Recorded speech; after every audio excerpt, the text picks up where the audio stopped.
Today we are reading Furiously Happy, a book about horrible things, a funny book about horrible things. I will get the subtitle at some point. Welcome to her third essay in this book. Her name is Jenny Lawson. It's a book about mental illness, and it's quite hilarious. So this essay begins on page 11, and it has a bunch of breaks in it. Because she writes a bunch of notes. It's a pretty long one. Okay.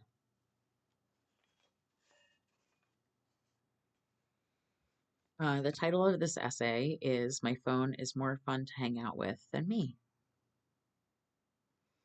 When I wake up in the morning, I often find messages left to me on my phone. Then I read the messages and I suspect that I'm being stalked by a madwoman. And I am. That madwoman is me. The calls are coming from inside the house. Some of these notes are written while I'm waiting for my sleeping pills to kick in, but most are written at 2 a.m. when I'm convinced that I've come up with something brilliant that I'll forget if I don't jot down immediately. Then in the morning, I congratulate myself because I've forgotten what it was, and I'm a little disappointed that the messages are less world shattering and more just plain confusing. These missives from my brain are baffling, but I never delete them because it's nice to have a pen pal I don't write back to, and because I can look at the strange notes and think, somebody finally gets me. Here are a few of those notes. I'm going to take like a few pause breaks between each one of the notes, so you can sense the separations. I'm not going to say I told you so is pretty much the same thing as saying I told you so, except worse, because you're saying I told you so and congratulating yourself for the restraint in not saying what you totally just said. Are asparaguses just like artichokes that haven't grown properly? Like they started smoking and got really skinny, like the supermarket doll? Are asparaguses just artichokes that haven't grown properly? Like they started smoking and got really skinny, like supermodels? I bet marmalade was invented by the laziest person in the world. Eating a peach is like eating a newborn baby's head, in that it's all soft and fuzzy. Not that peaches taste like babies, and I don't eat babies or peaches actually because they remind me of eating babies. Vicious circle, really. Today at lunch, the waiter told me that the soup of the day was beef and human. And I said, "What the shit?" He said he'd had some and it was good, but really heavy on the human. Victor was like, "That sounds great. I'll have a bowl of that." And I felt like I'd fallen into a Twilight Zone movie. But it turns on the waiter was saying beef and cumin, which honestly sounds almost as gross. Is it legal to use shower curtains as regular curtains and vice versa? If not, what if you went shopping for a shower curtain but bought a valance? That seems like it should be a misdemeanor at least. The phrase rest in peace seems incredibly self-serving. It basically means stay in your grave, don't. The phrase rest in peace seems incredibly self-serving. It basically means stay in your grave, don't haunt me. The opposite would be fitfully toss or go jogging.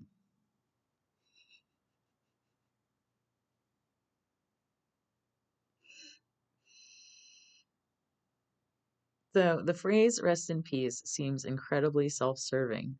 It basically means stay in your grave, don't haunt me. The opposite being fitfully toss or go jogging. Can you imagine that on a grave? Hilarious. You can see my anyway. Don't I don't get the anti-slut shaming movement. They're like, don't slam shuts, and I'm like, you're the one calling them sluts. It's like having a lay off the fatties campaign. If the plural if the plural of octopus is octopi, then why isn't the plural of rabbit rabbi? Is it just because octopuses is too much fun to say? One of Victor's friends had a pet called Terry the Truth Cat, When she was little and her father thought that she was lying, he would pick up the cat and say, "You kids tell me the truth, or Terry gets it." I guess it was supposed to help with honesty, but really, it sounds pretty fucked up. Plus, I don't think that I could threaten a cat. Maybe we could get Terry the Truth Turtle and threaten him with a fake gun. We'd be trying to get our daughter, Haley, to tell the truth, and he'd just hide his head in the shell and be like, "I'm not a part of this. I'm not with you guys." But I don't like guns, so maybe we could hold it over a pot of boiling water, but what if we accidentally steamed it? That would suck. Fuck it. I'd rather just let Haley learn to lie really well.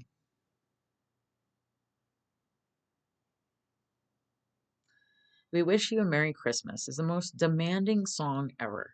It starts off all nice, and a second later, you have an angry mob at your dog at your door, singing, "Now bring us some figgy pudding, and bring it right here. We won't go until we get some, so bring it right here." Also, they're rhyming here with here, and that's just sloppy. I'm not rewarding unrequested lazy singers with their aggressive pudding demands. Pudding. Aggressive pudding demands. There should be a remix of that song that homeowners can sing. That's all. "I didn't even ask for your shitty song. You filthy beggars, I've called the cops. Who is even working on? Has anyone you've tried this song on even given you pudding? Fig flavored pudding? Is that even a thing?" It doesn't rhyme, but it's not like they're trying either. And then the carolers would be like, "So bring us some gin and tonic. Let's have a beer." And then I'd be like, "Well, I guess that's more reasonable. Fine.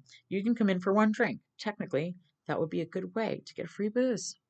Like trick or treating, but for singy alcoholics." Oh my god, I finally understand caroling.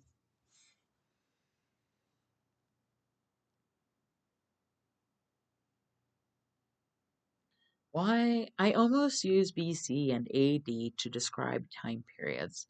I use BKCWC before Kirk Cameron went crazy, and that's how I judge time. What is it in why is it incapable and unable instead uncapable and enable? You can have an inability, but you cannot be enable. I am incapable of understanding how these decisions were made.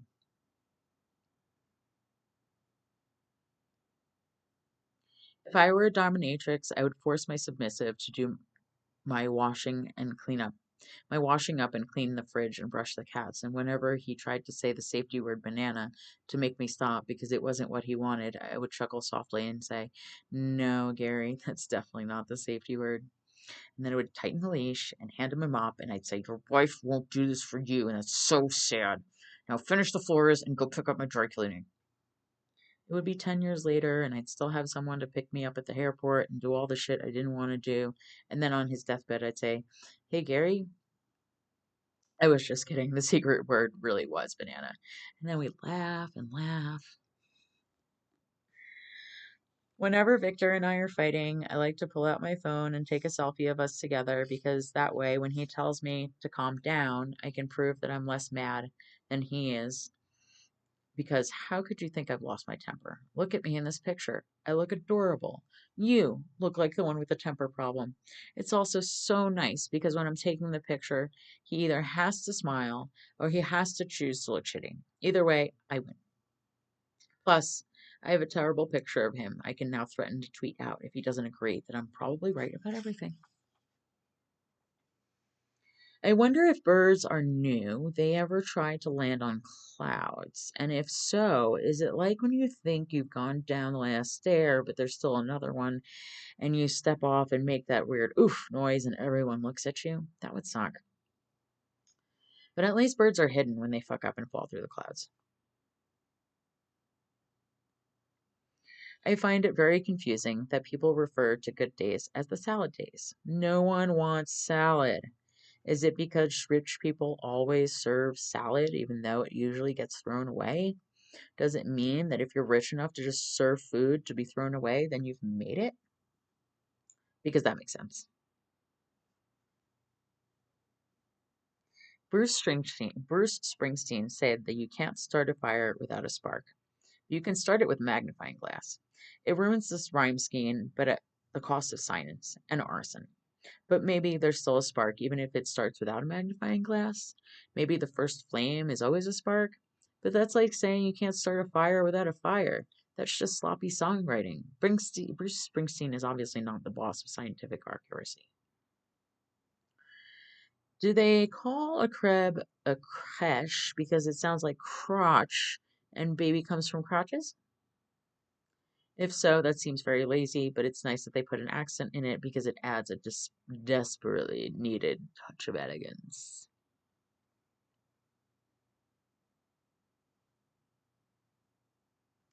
Kids don't use paper book covers anymore. Why is that? They're missing out on the best part of school, which is doodling genitals and curse words and hiding them in flowery vines.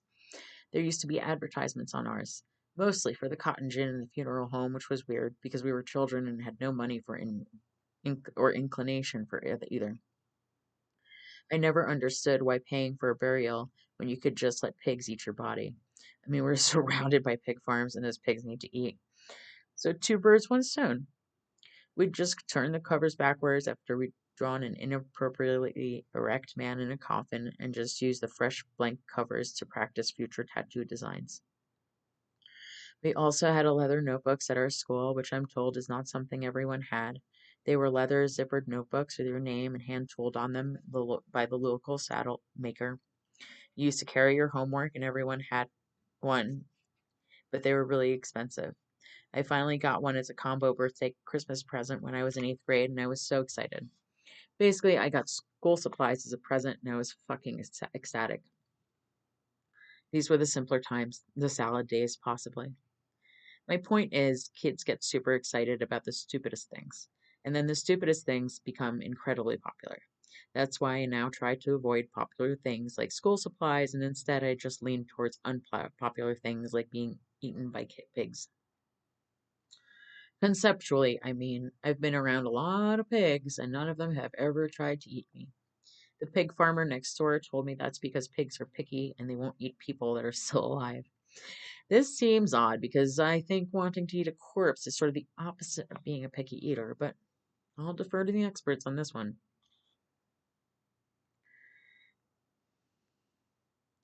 Whenever Haley tells me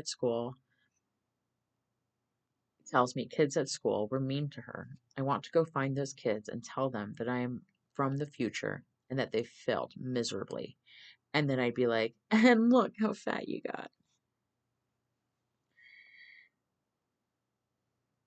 Yesterday, I was at the gas station and I saw a woman whose kid is in Haley's Girl Scout troop, but I was in my pajamas, so I was hiding in the back until she left. There was a collection of cards and I perused them to look normal, but the one I'd picked was a can of beans with googly eyes, and I thought that was weird. But it turns out that it's one of those cards that sings and moves when you open it. So I'm standing here holding a googly eyed can of beans as it shakes and loudly farts from the birthday song to me in a gas station. It was competing for an award for being the most unconspicuously uncool person ever. I waved bleakly at the woman and said, "That wasn't me," but she wasn't buying it. I should have slapped the card onto the ground and yelled witchcraft, but you always think about these things too late. My test came back as low in magnesium and selenium, but instead of prescribing a vitamin, my doctor prescribed 2 Brazil nuts a day. I always thought that in the future, blood was supposed to be in pill form. Now I'm taking pills in the food form. We're going backwards here.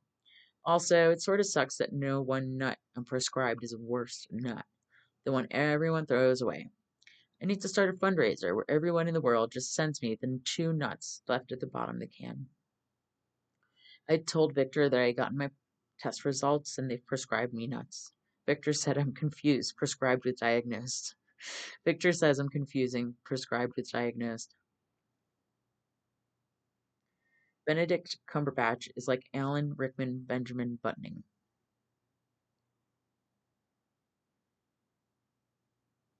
I don't understand why people keep pushing that "don't be some random person, be unique" message. You're already incredibly unique. Everyone is incredibly unique.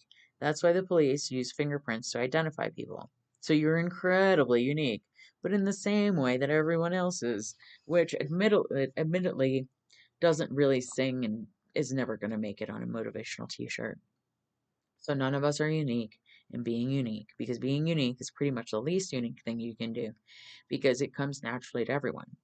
So perhaps instead of be unique, we should be saying be as visibly fucked up as you want to, because being unique is already taken by everyone, ironically enough. Or maybe we should change the message to don't just be some random person, be the most random person.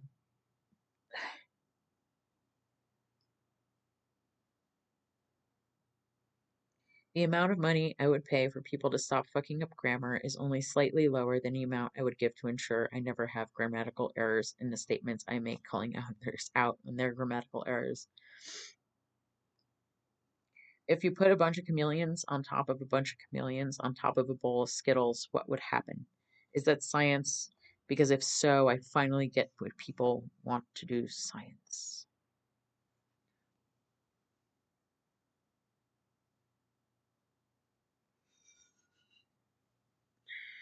I should start the Museum of Missing Stuff. It'd be filled with empty glass cases of stuff that's not there. Also, a giant room of stray socks and keys, and my sense of rationalism, and Victor's sense of whimsy, and his patience. That place would be crammed. We might have to expand. People who think it's so hard to find a needle in a haystack are probably not quitters. Needles find you. Just walk on the haystack for a second. You'll find the needle. They're worse than the four Legos. And if that doesn't work, just burn some fucking hay.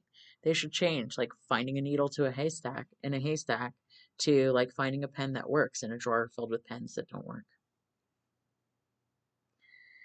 People who wonder how Victor and I have stayed married for so long, even though he's a Republican and I'm super liberal. I think that it all comes down to communication and compromise. Like last week when Victor said, if you renew your PETA membership, I will run over a squirrel. He's bluffing though, unless he was someone in somebody else's car. He's bluffing though, unless he was in someone else's car. I'm allergic to latex, and it makes me break out in a rash. So most condoms are out for me because the last thing anyone wants is a vagina rash. The alternative is the ones made of sheepskin, but that always creeps me out because does that mean that Victor and I are having sex with a sheep and a dead sheep, actually? So it's bestiality and necrophilia and a three-way, I think. I actually mentioned that to Victor and he immediately booked vasectomy, which is sweet because it's nice that he cares about me. He claimed that this was less his caring and more I'd rather have my nuts cut off than have you listen to talking about having three ways with dead sheep. But now I have all these leftover condoms. They make great water balloons though, and I bet they'd be really good for championship bubble blowing competitions. Really chewy sheep bubblegum. That might be cheating. I don't know the rules about bubblegum contests. And the last note in this chapter, in this essay. My grandmother used to say, "Those are not the kind of underwear you'd want to get hit by a bus in." I don't think the underwear has been invented that will make me want to get hit by a bus. Plus, when you're hit by a bus, I think your underwear is probably the last thing on your mind. In fact, when you die, your bowels release and you shit yourself. So even if you were wearing clean underwear, they would not be clean by the time your grandmother got there. That's why I think they should make underwear with defensive sayings on them, like, I swear these were totally clean this morning. This is the equivalent of those old fashioned day of the week underwear without having to remember what day it is. I can barely manage to get dressed in the morning, much less with a pass a pop quiz given about my underwear on what day it is. And besides, why am I taking advice on my underwear from my grandmother when granny panties are the most universally reviled under things in existence? When we were kids, our great Auntie Ollie used to give my sister and me a roll of dimes and a pack of granny panties every Christmas. They were so enormous that we'd pull them up to our necks and pretend they were strapless leotards while we mimicked the dancers on Fame. Just in the privacy of our own house, though. That would be mortifying in public, and actually, if someone saw me wearing granny panties that went up to my armpits while trying to do the robot, I'd probably throw myself in front of a bus. Full circle. The victim was wearing a strapless leotard when she shit herself and a roll of dimes was found on the body. Her grandmother has been contacted to inform her how badly she felt. And that's the end of this essay for now. Thank you.